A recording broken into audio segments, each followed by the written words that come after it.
Sir सगळ्यात पहिल्यांदा आहे ना आमची तक्रार आहे की या कार्यालयामध्ये मध्यस्थांच्या मार्फत जे काम चालतं ते आम्हाला नको आहे. आमचा नागरिकांचा थेट अधिकार आहे इथे. का आम्हाला मध्यस्थ लागावा? इथे एजंटांशिवाय काम होत नाही, ते चूक आहे. आणि प्रत्येकच सरकारी कार्यालयामध्ये आता हा दलालांचा सुळसुळाट झालेला आहे आणि दलाल आणि तुमचे सगळे कर्मचारी आणि अधिकारी मिळून जनतेची पिळवणूक आणि शोषण मोठ्या प्रमाणावर करतायत. मी एकदम जबाबदारीने सांगतो, आम्हाला ऑफर येते पैसे खा पण आमच्यातले व्हा, अशी ऑफर आहे आम्हाला. तुमच्या कार्यालयाच्या विविध कार्यालयातनं आहे, आरटीओ मधनं आहे, पण आम्हाला ते पैसे नको. आम्हाला आमचा देश वाचवायचा आहे. मागे जेवढे यांचे फोटो आहेत ना सर, त्यांच्या साक्षीनं जेव्हा इथं असं काम चालतं ना, चुकीचं काम चालतं ना, तर त्याची आम्हाला शरम वाटते सर, लाज वाटते. आणि आम्ही तुम्हाला काहीच कमी केलेलं नाही सर. तुमची खुर्चीच 20,000ची असेल, काय कमी केलंय आम्ही तुम्हाला सांगा? सगळं छान दिलेलं आहे आणि जनतेला का न्याय मिळत नाही? तुम्ही कोणाच्याच बाजूने काम करू नका. तुम्ही न्यूट्रल अथॉरिटी असता आणि तुम्ही ते सिद्ध करून द्यायचं की मी न्यूट्रल अथॉरिटी राहून कसा न्याय केलाय. काय होतं, महसूल गोळा करण्याच्या नादात तुम्ही जनतेवर अन्याय करत आहात आणि मग आम्हाला ते सगळं आहे ना खूप अवघड जातं. ह्या सगळ्या गोष्टी खूप त्रास आहे सर. आता मी खूप पेशन्स ठेवला त्या दिवशी सुद्धा आणि आतापर्यंत आम्ही वाट बघतोय. आता तुम्ही त्या प्रकरणामध्ये आहे ना कोणालाही विचारा की ती व्यक्ती मृत आहे. ह्याच्यामधली जी चौथा हिस्सा असलेली जिनी हे दिलेलं आहे त्यांचं डेथ सर्टिफिकेट दिलंय तुम्हाला. रामदास आणि मासाबाईंनी तिघा जणांनी दिलेले. नीट ऐका त्यांचं काय म्हणणं. बाबूराव कपडे यांच्या हिश्श्याचं हे सामायिक क्षेत्र झालंय. यांनी प्रतिपत्र केलेले, त्याचा वाद ऑलरेडी चालू आहे. प्रांताकडे पण तारीख 7 मालक आहेत ना. हो, चौघ मालक आहे. 14 तिघांनी विक्री केले ना. तिघांनी विक्री केलंय. हे जे सभाजी बाबूराव कपडे हे तसेच आहे. मग याचं कुठलंही वाटपत्र नाहीये, दिशासूची नाहीये, कुठंच नाही. मग त्यांचा हिस्सा समजायचा कसा? त्यांनी 3 हिस्से विक्री केलेले आहेत. त्यांनी विक्री केली पण आमचा हिस्सा कोणीकडे याचा त्याला क्षेत्र अनिवार्य लागेल नाही. वाटपत्र नाही आमचं. सर बोलताय तुम्ही शांत राहा. ऐकून घ्या बाबा. त्यांचा 3रा विक्री केला, 3रा विषय विक्री केला. हे कामं केले म्हणून आमची म्हातारी आयुष्याची आजारी झाली. कंबर मोडलं आमच्या म्हातारीचं. कंबर मोडलं. 3 महिने पण मी भात उकडून खातोय, म्हातारीला भात घालतोय. मी काय चुकीचं केलं हे सांगा तुम्ही. सामाजिक क्षेत्रात तुम्ही काय तुमचा अर्ज दाखवतो. तुम्हाला अर्ज द्यायला मी तुमची सही पुरावा आहे आमच्याकडे त्या खरेदीचा. काय दिलेले काय म्हणले अर्जावर? सर व्यवहार आहे ना गुंतागुंतीचा करून ठेवलाय. यांची सही का नाही घेण्यात आली जर हिस्सा विकला जमिनीतला? तुमचं म्हणणं बरोबर आहे. सामायिक हिश्श्याची विक्री करता येते. त्यांचा पूर्ण विक्री केला त्यांनी तिघांनी. ते वाचत नाही ठीक आहे. ते कागद राहू सर, ते ठीक आहे. जो खरेदी खत तुम्ही दिलं एक तर त्याला दिशा दाखवलेला आहे जे क्षेत्र, त्याला पूर्ण गटाची चतुसीमा दाखवलं. पूर्ण क्षेत्र जे त्यांचं 1 हेक्टर 22 आहे त्याच्या पूर्ण चतुसीमा दाखवलं. बरं, त्यांनी पीसीबी त्यांच्या जे क्षेत्र विक्री केलेले त्याची चतुसीमा दाखवलेलं नाही. बरं, म्हणजे यांचं जे क्षेत्र उरलेलं आहे काय आता त्याच्यामध्ये त्या गटामध्ये आहे का? ते कोणत्या बाजूनं समजायचं आपण? ते गटामध्ये त्यांचं जेव्हा वाटपत्र होईल त्या टायमाला होईल. वाटपत्राचा काय संबंध आला? विक्री व्हायला हो थांब, वाटपत्र कसं होईल? आता ऐकून घ्या, कायद्याने मला ते रोखता येत नाही. म्हणजे त्यांचा संपूर्ण हिस्सा मला एक सांगा, आता फक्त एवढं सांगा की यांचं क्षेत्र कुठं शोधायचं त्या गटात? त्यांनी त्यांचं आहे ना त्यांच्या गटात. कुठं दाखवायचं? कोणत्या बाजूने दाखवा त्या खरेदी करता? त्यांनी त्यांचं वाटपत्र करून त्यांनी म्हणलेलं सांगितलं की मला ह्या बाजूला. अहो वाटपत्र कसं होईल? आता तुम्ही ते बाकीचं क्षेत्र एकाच्या नावावर करून दिलं, यांचा क्षेत्र ते तिघांच्या नावावर होत. काय होतं, 4 जण होते ही वारसदार, बरोबर? 1 बहीण आहे, 3 जण भाऊ आहे, बरोबर ना? त्याच्यातल्या 1 भाऊ आणि 1 बहिणीने त्याच्यातच हिस्सा असलेला 3ऱ्याला दिलं ते, बरोबर? त्यांचा हिस्सा त्यांनी त्यांचं 3 हिस्से विक्री केले. 1 हिस्सा त्यांचा तसा राहिलेला आहे. तो कोणत्या बाजूनं? आता त्यांनी ते गटाची तहसील टाकले. आता वाटपत्र कसं करायचं?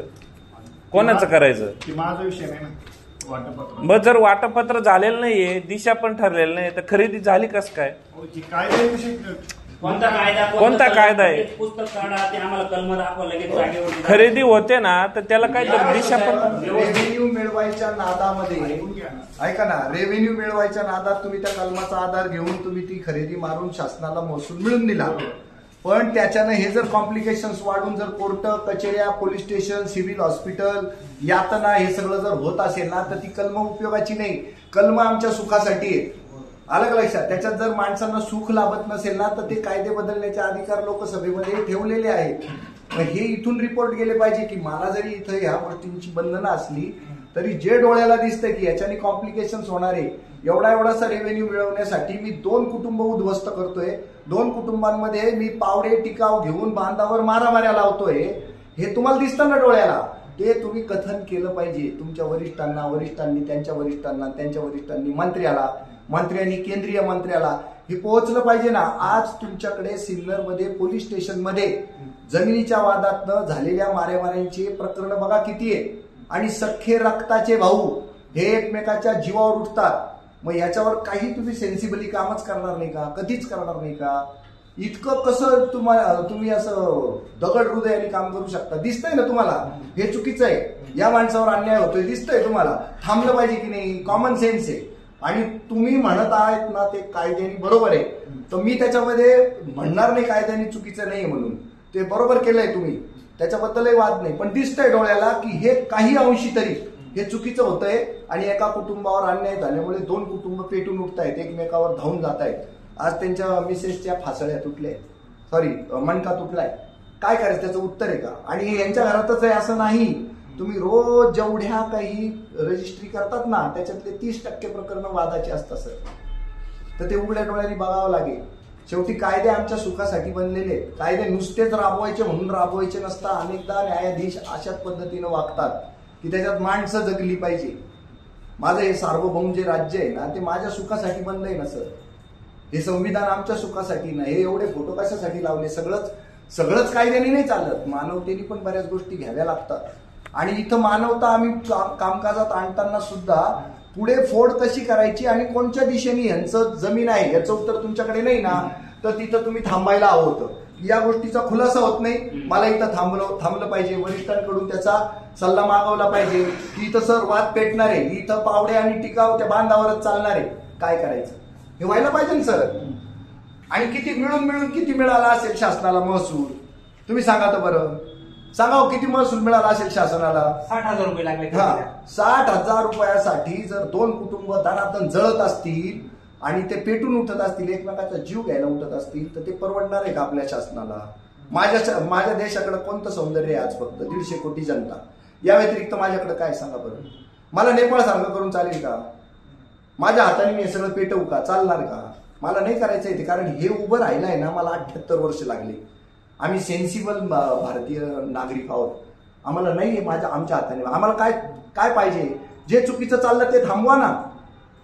आज ती म्हातारी मरून गेली असती, खून झाला तर त्याची फक्त एंट्री होते सर. त्याला 302 लागतो, तो मध्ये जातो, त्याचंही वाटोळ होतं, यांचंही वाटोळ होतं, यांचाही माणूस जातो. या गोष्टी खूप सेन्सिबली व्हायला पाहिजे. हे पुस्तकात लिहिलेलं आहे सर. हे पुस्तकात 100% लिहिलेलं आहे. फक्त त्याच्याकडे आपण कानाडोळा ठेवतो. सरांनी आता आहे ना मुद्दा मांडला की महसूल किती जाणार बोलले सर तुम्ही? 60,000 महसूल एका कुटुंबाचा जाणार. 150 कोटी जनता आहे, सरकारला हे परवडणारच आहे आणि त्यांना ते करायचंच आहे. या प्रकरणामध्ये ना यांनी या गोष्टी केलेल्या आहे आणि जाणून बुजून केल्या आहे सर. यात काय चुकी नाही. या दुय्यमनी पण कार्यालय मी ट्रॅप लावलाय. एसीबीचे माणसं इथं आणली होती, मी इथं तुम्हाला ट्रॅप लावला. काय नाव तुमच्या कारकुनाचं? शिरसाट नाही नाव काय होतं? काय नाव? मी कारकुन यांचा क्लार्क मी पकडून दिला इथं. सर्रास लाच घेतली जाते, लाचखोरी होते इथं, पैसे खाल्ले जातात. तो काही विषय नाहीये. पण शेतकऱ्याला न्याय मिळाला पाहिजे, शेतकऱ्यांमध्ये भांडणं झाली नाही पाहिजे आणि या प्रकरणामध्ये ना पारदर्शकता असली पाहिजे. तुम्ही हे गुंतागुंतीचं करून ठेवलं ना सामायिक क्षेत्र, त्या व्यक्तीचं गुगल टाक सामायिक क्षेत्र विक्री कसे करता येते लगेच त्याच्यावर. नाही त्यांना दाखवते, त्यांना सगळं माहिती, अभ्यास केलेले म्हणून ते इथं बसलेले. सामायिक क्षेत्र जर विक्री करायची तर त्याचं नाव आहे ना 7 बाऱ्यामध्ये, त्या व्यक्तीचं नाव आहे, त्याची सही घेणं आवश्यक नाही. यांनी सही न घेता ते सामायिक क्षेत्र विकलेलं आहे, तर मग गुन्हा यांच्यावर पण का दाखल होऊ नये? का शेतकऱ्यामध्ये भांडण लावायचं? हे एकदा नाही ना झालं भांडण, दुसऱ्यांदा झालं. आणि काल आहे ना DYSPच्या समोर तुम्ही ज्या वेळेला बसले त्यावेळेला काय झालं ते पण सांगा. खूप मोठा विषय होता क्रिटिकल. आणि जाधव सरांनी स्वतः निक्षून सांगितलं की हा वाद प्रांताकडे प्रलंबित आहे आणि प्रलंबित असताना तुम्ही शेतामध्ये जाऊन भांडणं करणं चुकीचं आहे. खरेदी कशी केली आणि हा महत्वाचा विषय खरेदीचा की आम्ही बऱ्याच लोकांचा सर्च केला, अभ्यास पण केला, विचारलंय की सामायिक क्षेत्र उतार लिहिलेलं आहे, सामायिक क्षेत्र आहे. सामायिक क्षेत्र असताना 3 विको किंवा 2 जण विको जो कोणी उर्वरित राहतो त्याची परवानगी घेणं हे कायद्याने म्हटलेलं आहे. तुम्ही गुगलवर सर्च करा, पुस्तकात वाचा, माहित पण असेल तुम्हाला. तर ह्या गोष्टी त्यांची एका क्षणाने परवानगी घेतली नाहीये. दुसरी महत्वाची, हाणून मारलं, आम्हाला दवाखान्यात ऍडमिट करायला लावलं, आम्ही तिकडे बोलतो, इकडे लगेच खरेदी करून घेतली. शिवाय दिशा निश्चित नव्हत्या खरेदी. कुठल्याही प्रकारचं यांनी आता 376 जो गट नंबर म्हटलाय तर हा पूर्ण गट खरेदी केला का याचा अर्थ असा होतोय कारण की यांचा जर 3 हिस्सा असेल, त्या जे काही 3 एकर आहे त्या 3 एकर मध्ये 1.5 पाऊण 2 एकर यांचा जर असेल तर त्याची जी दिशा आहे ती कुठल्या तरी बाजूने निश्चित व्हायला पाहिजे. आणि समोरचा व्यक्ती जो कोणी घेतली, देणाऱ्याने घेणारे फक्त बळाचा आणि पैशाच्या जोरावरती आम्हाला दाबण्याचा प्रयत्न करतात प्रत्येक ठिकाणी. ते प्रांत कार्यालय असेल, महसूल कार्यालय असेल, तहसील कार्यालय असेल, तलाठी कार्यालय असेल किंवा कुठल्याही ठिकाणी, इव्हन पोलीस स्टेशन मध्ये सुद्धा ते आम्हाला दाबण्याचा प्रयत्न करताय बळाच्या आणि पैशाच्या जोरावर. ही प्रॅक्टिकल वस्तुस्थिती जेव्हा मी भरत जाधव सरांना समजावून सांगितली तेव्हा त्यांनी त्या 14-15 जणांना सगळ्यांना समजावून सांगून काल एक लेटर तयार केलं, तहसीलदाराकडनं आदेश काढून ते 4-5 दिवसामध्ये मला देणार आहे. सर सर तुम्हाला असं वाटलं नाही की या क्षेत्राला आपण जी खरेदी देतोय याला जर दिशा दाखवल्या नाही तर यांचा पुढे वाद उत्पन्न होऊ शकतो? गटाची चतुसीमा टाकलेल्या त्यात काय पीसीबी त्यांनी घेतलेल्या चतुसीमा टाकलेल्या नाहीये. का नाही टाकल्या? आता ते त्यांचा विषय ना, घेण्या देण्याचा विषय घ्यायचा. आता यांच्यावर अन्याय झाला सर. चतुसीमा घेण्यात देण्यात हा पण जर झालं नाही, आता यांच्यावर अन्याय झालाय, याच्यावर तुमचं काय उत्तर आहे का? माझं काय, मी कायद्याप्रमाणे केलेलं आहे ना. बरं कायद्यात दाखवा तुम्ही की सामायिक क्षेत्र असताना. एक मिनिट, गुगलला सर्च करा, त्याच्यामध्ये दाखवा की खरेदी देताना तुम्ही म्हणताय ना सामायिक क्षेत्राची कोणत्या नियमाने तुम्ही खरेदी देताय, कोणता नियम आहे तो? दिलं तुम्हाला एक पत्र बी आहे. हा, त्याच्यामध्ये दाखवा की दिशा दाखवण्याची सुद्धा गरज नाही. दिशा जर पाहिल्या नसतं म्हणजे अशा प्रकारची विचारणा तुम्ही करतच नाही पोकळे साहेब. एक मिनिट, ह्या प्रश्नाचं उत्तर द्या. नाही, अशा प्रकारची विचारणा करत नाही. हे बघ इथे दिसतंय, सोयीने होतं. आता हेच प्रकरण तुमच्या ओळखीतलं असेल आणि हीच कंडिशन त्या प्रकरणात असेल ना सर, तर ती खरेदी थांबते. आमचा अनुभव सांगतो तुम्हाला, त्याच्यामध्ये तो निक्षून आणून सांगून दाखलं, तुमचं त्याचं रिलेशन असेल ना तर तो सांगतो सर इथे यांना विचारल्याशिवाय पुढे जाता येणार नाही बरं का आपल्याला. मग तुम्ही लगेच समोरच्याला सांगता ही खरेदी झाली असती पण त्याला विचारलेलं नाही, त्याला विचारून घ्या. त्या प्रकरणात कसं चालतं आणि या प्रकरणात का चालत नाही हा विषय. हा सर, खूप महत्वाची माहिती मिळालेली आहे. सामायिक जमीन विकता येते पण त्यामध्ये काही नियम आणि कायदेशीर प्रक्रिया असतात. सामायिक मालमत्तेतील तुमचा अविभाजित हिस्सा तुम्ही विकू शकता पण त्यासाठी औपचारिक विभाजन म्हणजे हिस्सा, अविभाजित हिस्सा म्हणजे वाटपाचा लिहायचा असेल त्यांना, तुम्ही विकू शकता पण त्यासाठी औपचारिक विभाजन म्हणजे वाटणी पूर्ण होईपर्यंत खरेदीदाराला मालकीचे पूर्ण अधिकार मिळणार नाहीत. विक्री करण्यापूर्वी सहमालकांनी कायदेशीर सल्ला घेणे आणि मालमत्तेची वाटणी करणे महत्वाचे असते असे काही तज्ज्ञ सुचवतात. याच्यावरती बोला. पण त्यासाठी औपचारिक विभाजन म्हणजे वाटणी पूर्ण होईपर्यंत खरेदीदाराला मालकीचे पूर्ण अधिकार मिळत नाही. वाटणी पोहोचतात ना त्यांचा विषय आहे ना खरेदी झाल्यानंतरचा. मग आता हे भांडं लावून द्यायचे का फक्त? सर ऐका, परत एकदा सांगतो, मी खूप जबाबदारीने सांगतो, कायद्याने तुम्ही बरोबर आहात का? तर बरोबर आहात. पण कायदा नुसता कायदाच राबव असं तुम्हाला सांगत नाही. जिथे जिथे माणसांचा जीवाचा प्रश्न निर्माण होतो अशा प्रकरणांमध्ये सुमोटो काही गोष्टी करता येतात. जसं ओळखीच्या प्रकरणांमध्ये तुम्हाला जर ही वस्तुस्थिती निदर्शनास आणून दिली असती तर 100% तुम्ही रेव्हेन्यूचा विचार न करता त्या प्रकरणामध्ये निश्चित स्वरूपात तुम्ही थांबलाच असतात. हे 100% सूर्यप्रकाशा इतकं सत्य आहे. फक्त या प्रकरणामध्ये आपण का काही केलेलं नाही तर कारण ते कुणा मध्यस्थामार्फत आलं ते प्रकरण, ते पुढे गेलं नाही. आम्ही रोज पाहतो इथं मध्यस्थांतरू चाललेले काम हे, आणि आमच्यासाठी नवं नाहीये, बिलकुल नवं नाहीये माझ्यासाठी. मालकीच्या सर थांबा, हा बोल काय म्हणायचं. मालकी हक्क म्हणजे आता हे सगळं गुगल सांगतं आपल्याला. मालकी हक्क, जमीन विकल्यानंतरही प्रत्यक्ष वाटणी म्हणजे विभागणी होईपर्यंत खरेदीदाराला पूर्ण मालकीचे अधिकार मिळणार नाहीत असं म्हणणं आहे त्याच्यात. हे आता कलम आहे आता ते. आणि म्हणूनच ते पुढे कॉम्प्लिकेशन काय झालं माहिती का? तुम्ही रेव्हेन्यू करता याचा विचार केला, जरी तुम्ही शासनाचे नुमाइंदे असले ना तर पहिल्यांदा आमचे नुमाइंदे तुम्ही लोकाभिमुख आहात तुम्ही. लोकाभिमुखचा अर्थ काय होतो माहिती का? आमच्या इंटरेस्टमध्ये, आम्ही जगण्याच्या इंटरेस्टमध्ये, फक्त यांच्या नाही, दोन्ही पार्ट्यांच्या इंटरेस्टमध्ये. आता त्यालाही खरेदी करणाऱ्यांनी पैसे दिले, बरोबर? तो सुटला का हो? तो गुंतला ना. आणि आम्ही सुटलो का? नाही ना, आम्ही पण गुंतलो ना. म्हणजे एक वाद निर्माण झाला. या वादातनं कोर्टाला फिया मिळतील, वकिलांना फिया मिळतील, याच्यातला एखाद्याचा जीव जाईल, दवाखान्यांना मिळतील रकमा, आणि काय कोणाला काय उपयोग होईल? सगळेजण बिझी होऊन जातील, सगळे निरुद्योगी होऊन जातील, शेती तिकडे वाऱ्यावर, आणि तेवढा जो प्लॉट आहे तो तर कायमचा नापिकीमध्ये पडला. याच्यात शासनाला कोणता महसूल मिळाला? आणि ह्याच्यासाठी लोकाभिमुख अशी जी व्याख्या केलेली आहे ना, ती याच करता केलेली आहे सर. आणि हे तुम्ही करता ना, अनेक ओळखीच्या प्रकरणांमध्ये तुम्ही ते लोकाभिमुखचं टुमणं वाजवता ना. सगळीकडेच कायदा राबवला पाहिजे अशी जरुरी नाहीये. प्रथमदर्शनी हे जे दिसतंय याच्यामध्ये गुंता होतोय, याच्यामध्ये अनेक लोक सफरर आहे असं दिसतं, म्हणून न्यायालयाकडनं याची सुटसुटीत व्याख्या करून आणून मगच त्या रजिस्ट्री होतात. या प्रकरणामध्ये ती का होऊ शकली नाही, हा आमचा थेट प्रश्न आहे तुम्हाला. आज आम्हाला अशा पद्धतीनं कार्यालयांमध्ये जाऊन या सगळ्या गोष्टीचे जाब विचारण्याची वेळ का आली? कारण पारदर्शकतेचा अभाव. आरटीआय आणला आम्ही, त्याचे उत्तर तुम्ही 29 दिवस भरल्याशिवाय देतच नाही.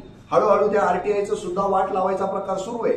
तर मग आम्ही काय प्रेशर कुकरची शिट्टी वाजत नसणार, जसं ते झाकण त्या याला लागतं ना आड्याला, आणि भातावरती वरणवरती तसला प्रकार होऊन राहिला आमचा. ही शिट्टी वाजवायची कोणी, कधी वाजवायची? या लोकांनी करायचं काय? बरं, प्रोसिजर सगळी पूर्ण करायला बिना पैशाची होत नाही. आता हे किती वेळा एसपी ऑफिसला आले. एसपी ऑफिस कुठे आहे यांच्यासाठी?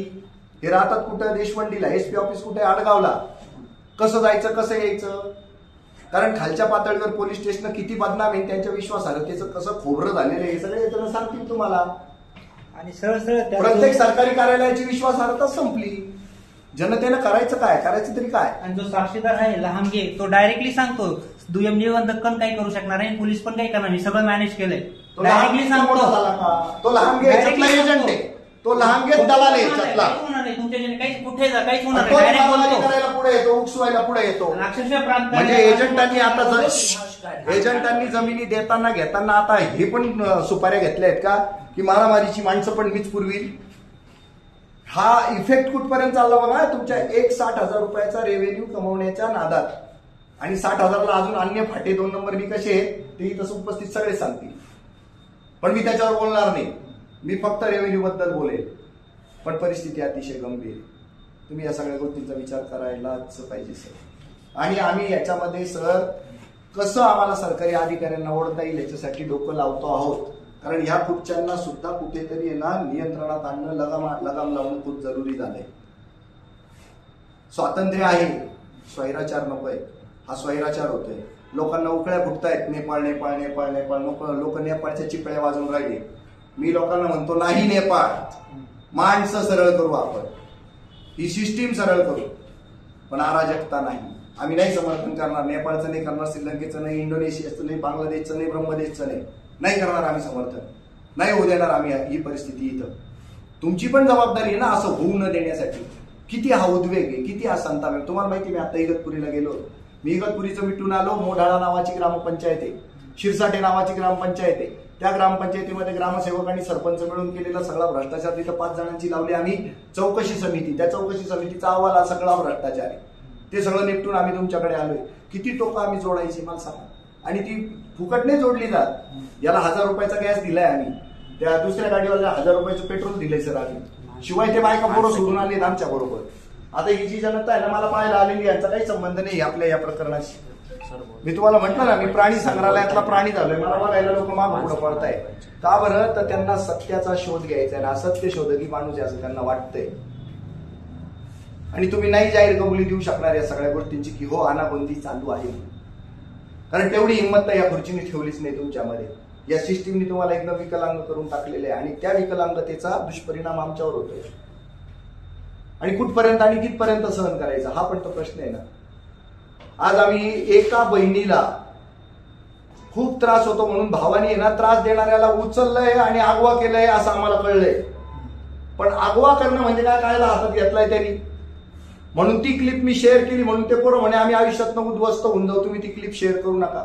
पण मी त्याला म्हटलं तू कायद्याकडे का नाही गेला? आता हे सगळे कायद्याकडे 100 ठिकाणी जाऊन आलेले आहेत. त्या प्रकरणामध्ये ते गेले नाही. त्यांनी डायरेक्ट त्या पोराला बहिणीला त्रास देतो का काय म्हणून उचललं, डायरेक्ट कारमध्ये टाकलंय. That is kidnapping. पण त्याच्यापेक्षा त्यांनी पोलीसच्या 4 पायऱ्या चढल्या असत्या आणि मुलीला सुरक्षित ठेवण्यासाठी आटोकाट प्रयत्न केले असते.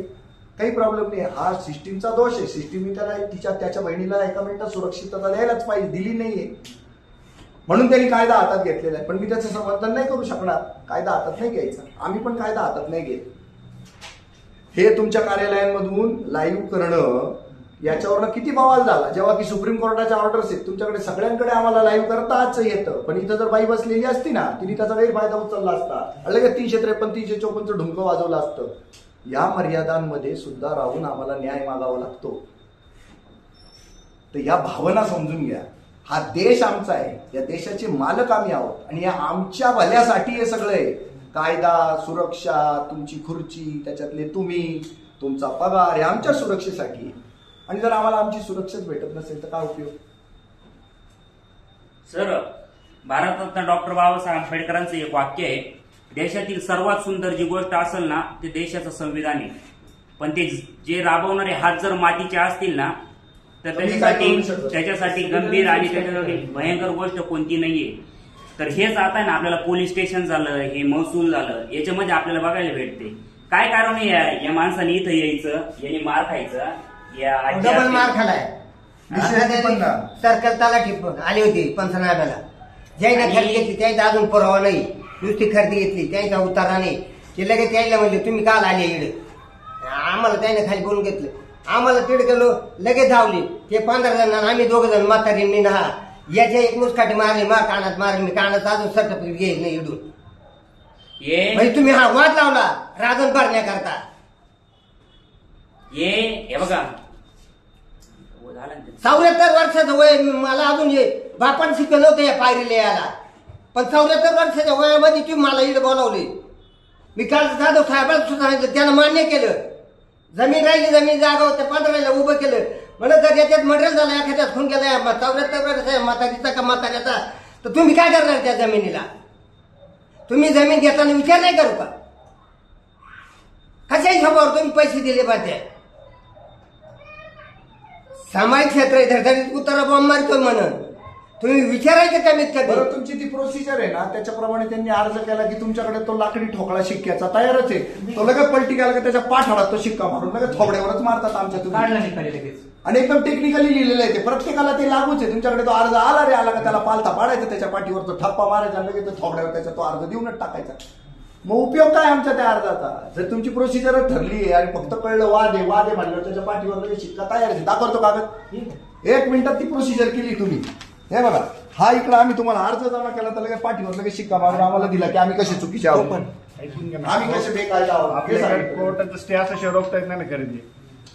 मी तेच म्हणतोय तुम्हाला, परत सांगतोय की कायद्यान्वये तुम्ही जरी बरोबर दिसत असला तरी ही खुर्ची दरवेळेला नुसताच कायदा राबव असं सांगत नाही. ज्या वेळेला जीवनाला धोका संभवतो अशा प्रकरणांमध्ये तुम्हाला थांबणं इष्ट आहे, गैर नाही. अहो तुम्ही जर खरेदी थांबवली तुम्हाला माऱ्या झाल्यास नसत्या. थांबा बाबा. आता समजा त्यांनी जर समजा जे विक्री जर आले 3 जण सहिष्यता, ते म्हणले खरेदी का होत नाही.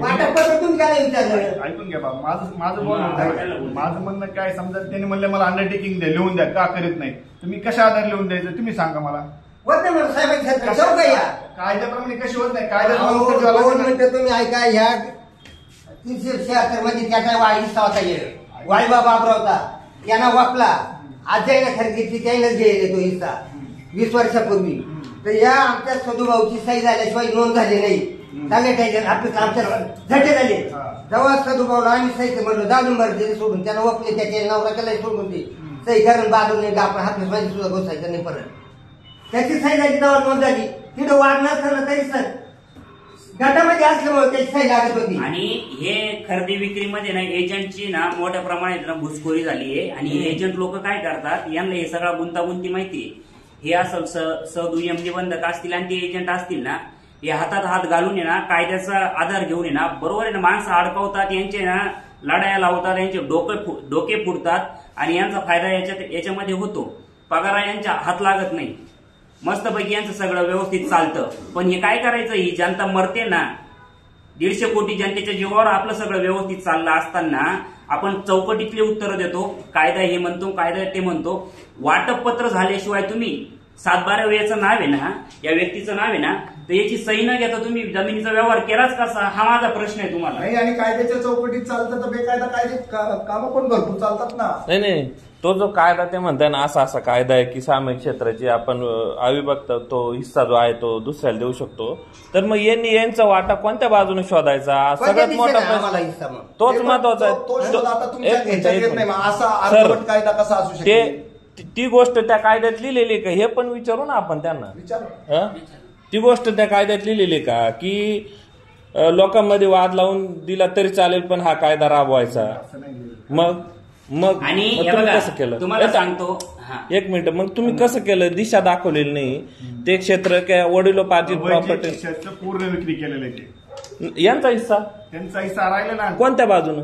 ते गटाचे सीमा टाकलेले ना. नाही, यांचा हिस्सा गटाच्या तर टाकावंच लागतात खरेदीमध्ये. एक मिनिट, गटाच्या तर टाकाव्याच लागतात खरेदीमध्ये, पण ज्या हिस्साची खरेदी दिली त्याची आपण दिशा दाखवणं गरजेचं आहे ना. त्याच्याने काय होईल? दिशा दाखवल्याने हे मोकळे झाले ते याचं क्षेत्र कोणत्या बाजूने यांना कळलं असतं. आता ते क्षेत्र काय वडिलोपार्जित वाटणीनं आलेलं नाहीये. आज काय आपण 1950 पासूनचं किंवा त्याच्या आधीचं वाजिबुलचं रेकॉर्ड चेक करावं, ते आता एकाच्याच नावावर होतं काही 2-4 वर्षापूर्वी.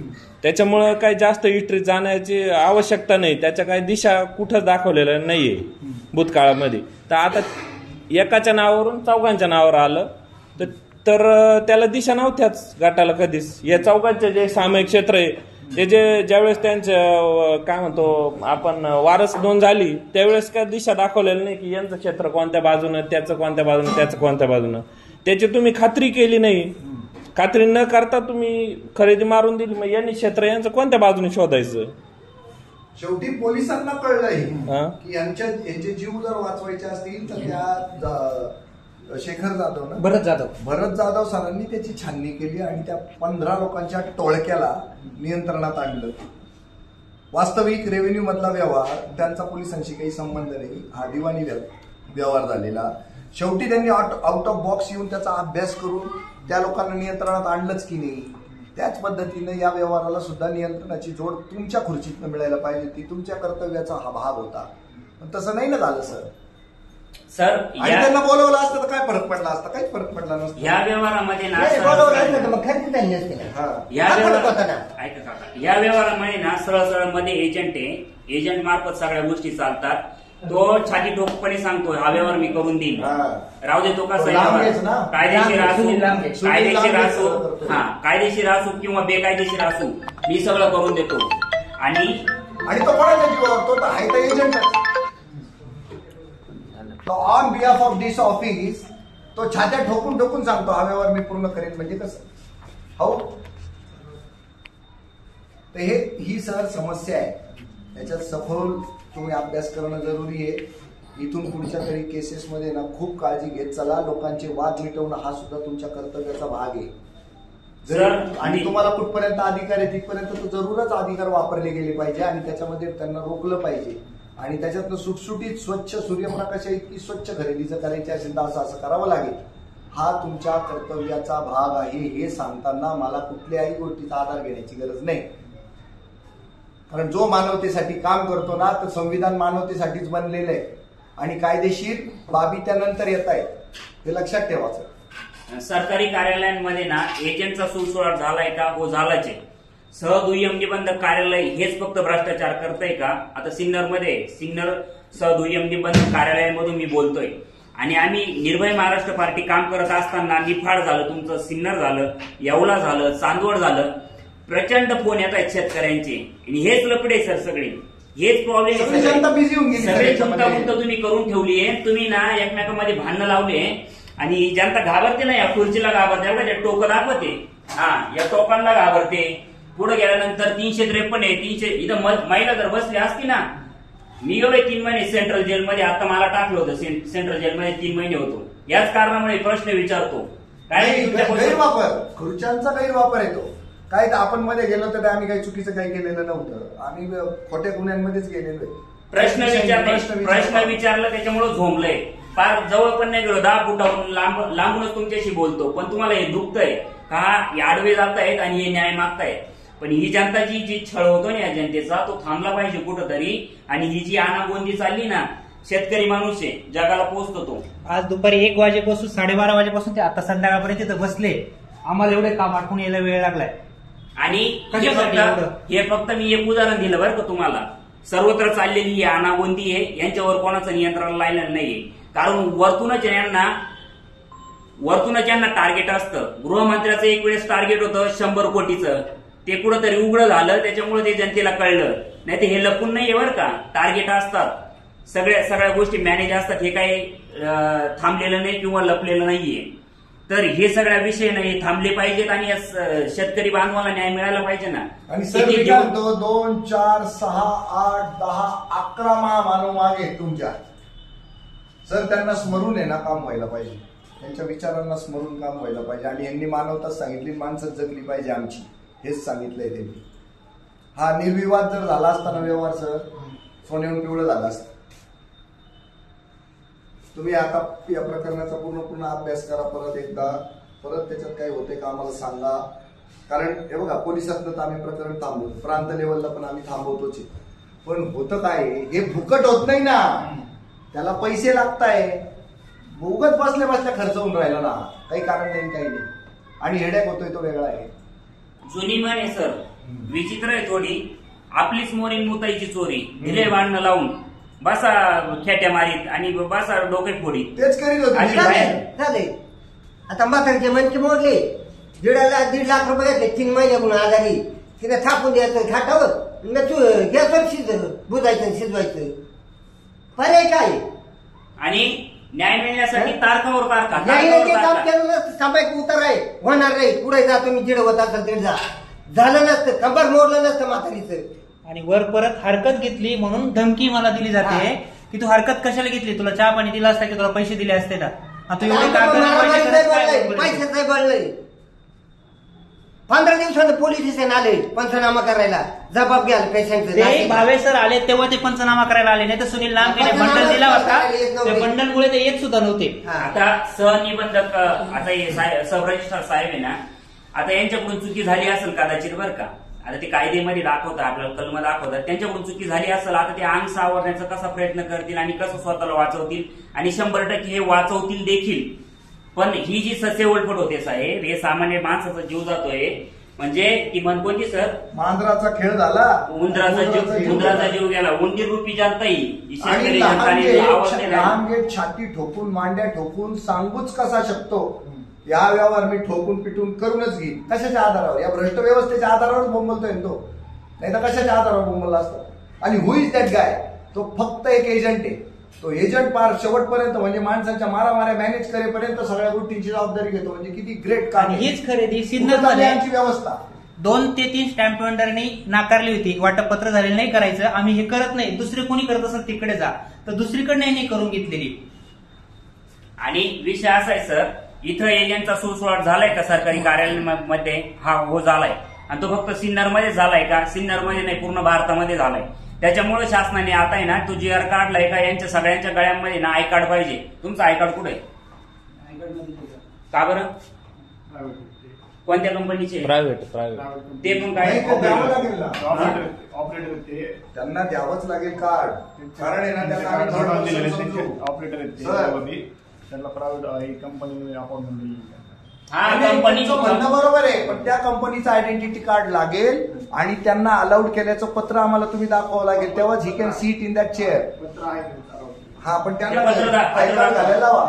पत्र द्या त्यांच्या दोघांचे, त्याच्यामध्ये नाव आहे का ते पण दाखवा. आणि हे कसे समजायचे आमचे भारतीय नागरिक दुसऱ्या देशातून आले? कसं समजायचं आमचेच नागरिक देशातले कुठून आले? आय कार्ड पाहिजे. ती कंपनी कोणती? ती कंपनीचं नाव सरकारने GR काढला सर, कंपल्सरी प्रत्येकाच्या घरामध्ये आयडेंटिटी कार्ड पाहिजे. तुम्ही सगळ्यांना हाताळत. आम्ही ज्यावेळेस आवाज उठवतो ना एजंट सुळसुळाट झालाय, त्यावेळेस या कुठेतरी नियम येतात आणि या सगळ्या गोष्टी होतात. कुठे तुम्ही तुमचे आय कार्ड, कोणती कंपनी ते पण सांगा. कंपनीला उद्या आम्ही इथले एजंट पकडणार आहे, डायरेक्ट रेड हँड पकडणार आम्ही एजंट. आणि कार्यालयीन वेळ काय आहे कामकाजाची आपली? 10 ते 6:15. 6:15 वाजले किती रे? 6:15 वाजता. हा, किती कर्मचारी आता इथं? मी 80 पाहिजे आणि 2 ऑपरेटर. एवढेच इथं ते 2 क्लार्क होते. एक याला वर्ग नाशिकला आणि एक फॅकल्टी. हा, याच्या व्यतिरिक्त कोणी बसत नाही इथं. म्हणजे 1, 2, 3 आणि 4 आणखी 2 म्हटले आणि 4, नाही, 5. ते नाही ना आता. दोन क्लार्क येतं, एक ह्याला नाशिकला वर्ग हा, आणि एक येत नाही. एक फॅकल्टी हा. एक फॅकल्टी. उद्यापासून आहे ना जेवढे 4 कर्मचारी लोकांवरच काम चालू आहे. नाही जेवढे कर्मचारी इथं असतील ना उद्यापासून, तर त्यांच्या गळ्यामध्ये आम्हाला आय कार्ड पाहिजे आणि त्या कंपनीचं नाव सांगा, ते लेटर जाते कोणती कंपनी ते पण सांगा. कंपनीचा कोड आहे C2 का इन्फोटेक. हा, S2 इन्फोटेक इंटरनॅशनल लिमिटेड. बर, तुम्हाला आय कार्ड दिलंच नाही कंपनीने, का बरं? किती दिवस नाही, मग ते झाले? चालणार नाही ना. त्या कंपनीला कार्ड द्यावं लागेल सर, तुम्हाला लेटर इश्यू करावं लागेल या सर कुठली कंपनीला. कंपनी ते पण बघा, मुंबईची का दिल्लीची का आणि अमेरिकेची त्याच्याशिवाय बघा. उद्या यांना बसून येऊ नका. बिना कार्डचं कोणीच बसणार नाही ते. तुमचं आयडेंटिटी कार्ड लागेल आम्हाला. बिना आय कार्ड कोणीच बसायचं नाही. तुमचा फायदा घेऊन एजंट लोकांचा इथं सुळसुळाट आहे, तो पण बंद करा सर. आणि विदाऊट आय कार्ड इथं जर बसलेला असेल, इथं विदाऊट आय कार्ड कोणी जर बसलेला असेल सर, प्रश्न आम्ही तुम्हाला विचारणार. आणि कारवाई कोणावर करायची? तुमचे वरची अथॉरिटी कोणी तुमच्यावर कारवाई करू शकते अशी? सर जिल्हा निबंधक नाशिक. हा, त्यांच्याकडे आमचं लेटर जाईल निर्भय महाराष्ट्र पार्टीचं. यांच्या गाड्यात सगळ्यांना आय कार्ड पाहिजे. कंपनी जर आय कार्ड देत नसेल ना, ती कंपनी काढून टाका, ब्लॅकलिस्टेड करा ती कंपनी. तुम्हाला करता येत नसेल तर तुम्ही रेफर करा की यांच्या लोकांना आयडेंटिटी कार्ड नाही आणि विदाऊट आयडेंटिटी लोक यांना काम करू द्यायचे. आदेश. संगणक ऑपरेटर, IT असिस्टंट यांच्या बदल्या करण्याबाबत येते. नाही सरजी, हा, ठीक आहे. त्यांचं नाव कुठे आहे याच्यामध्ये? हा, नंदा नारायण साळवे कोण आहे? हा, ह्यांच्या जागेवर या आले. शुभम ईश्वर सोनवणे. शुभम ईश्वर सोनवणे. अच्छा, इथं तुम्ही एक आहात आणि त्या मॅडम आपल्या गव्हर्नमेंटच्या आहेत. हा, नाही प्रायव्हेट तर तुम्ही पण आय कार्ड घाला. विदाऊट आय कार्ड यूज ना. तुम्हाला दिले का आय कार्ड? तुमची कंपनी वेगळी का? हीच कंपनी आहे. ठीक आहे. दोघंही उद्या आय कार्ड शिवाय येऊ नका, नाही तर उद्या थांबा, काही पर्याय नाही त्याला. आणि मी उद्या सर इथं तुम्हाला एजंट पकडून दाखवतो डायरेक्ट. आम्ही 1दा 2दा 3दा 4 वेळा रेड करू आणि तुम्हाला एजंट पकडून दाखवू इथे या कार्यालयामध्ये. त्या एजंटांनीच आहे ना हे सगळं छात्या ठोकणं मांड्या ठोकणं चालू ठेवलेलं आहे. कंपनीचं नाव मोठे S2 इंटरनॅशनल. त्या इंटरनॅशनल कंपनीला सांगा ते आय कार्ड पुरते ना, त्यांना खर्च करा त्यांच्यावरती. त्यांना पगार जर आहे ना 30,000 रुपये असेल ना, निम्मा पगार खाऊन त्यांना फक्त त्यांच्या हातात 15,000 रुपये दिले जात असतील. आता ही परिस्थिती ते बोलणार नाही आणि ही सत्य परिस्थिती आहे. ते इंटरनॅशनल कंपनीला सांगा आय कार्ड पाहिजे आम्हाला सगळ्यांना. पत्र इश्यू करा सर त्यांना. नाही सर, रजिस्टर एम्प्लॉय विचारा त्यांना किती. सांगितले ना 5 ना, 1, 2, 3, 4 आणि एक वर्ग केलेला आहे आणि एक रिक्त आहे. नाही इथं असं सांगा, ते बाहेर जाऊ दे आम्हाला त्याच्याशी इथं चार 4 ना, 4 व्यतिरिक्त आम्हाला इथं सुटसुटाट नको. सध्या 4 आहेत. एक नाशिकला वर केलं, 5 जण आहेत. इथं आपण 5 तर नाशिकचा वर्ग केलेला इथं नसतोच ना. 4च जण आहेत. 4 जणांच्या 4 जणांच्या यांच्याकडे आय कार्ड आहे. दोघांमध्ये आम्हाला आय कार्ड पाहिजे. आणि याच्या व्यतिरिक्त हे एजंट घातल्यामुळे हा लफडा झाला सगळा. आणि तो एजंट कॉन्फिडंट खूप आहे सर.